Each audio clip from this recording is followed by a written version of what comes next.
Благодарам, почитуван председателе.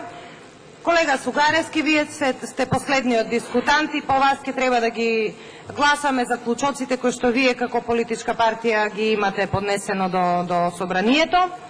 И еве, бидејќи велите дека никој од нас не говори по заклучоците, еве јас денеска ќе говорам по заклучоците, затоа што вашите колеги не оставија простор да се зборува за заклучоците. И еве, не знам колку ќе ми дозволи времето, ајде да почнеме од првото. Велите укинување на екстерното тестирање. Имаме јасен став ние и го кажуваме јавно. Значи, која е разликата помеѓу нас и вас, почитуван колега? Ние имаме јасен став дека немаме намера да го укинеме екстерното тестирање и ги кажавме причините. Вие, многу својствено за вас, велите, ќе го укинеме екстерното тестирање, а при тоа во вашата програма која што еве на широко ја ветувате, се уште не сме ја видела, јас навистина сакам да видам каков концепт на екстерно тестирање вие планирате. Значи, да заклучиме дека вие ја манипулирате јавноста и имате план да воведете екстерно тестирање, само да не биде еве како овој концепт. Тука мислам дека сме јасни. Понатаму, отварање широки јавни дебати, ајде да се сложиме тука, еве да се сложиме околу тоа. Усвојување на нов закон за високо образование со кој ќе биде вратена одземената автономија на универзитетот. Ајде молам некој ако може да ми објасни како е одземена автономијата на универзитетот, само ве молам, немојте дрвјата да ми ги спомнете како аргумент. Само тоа не, ве молам.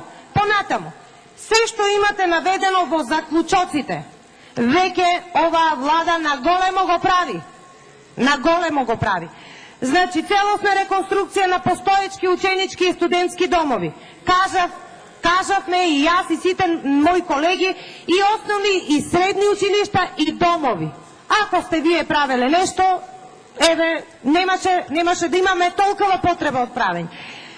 Понатаму, обезбедување на средства за набавка на странска литература. Вкупно 14 бесплатни бази има на податоци.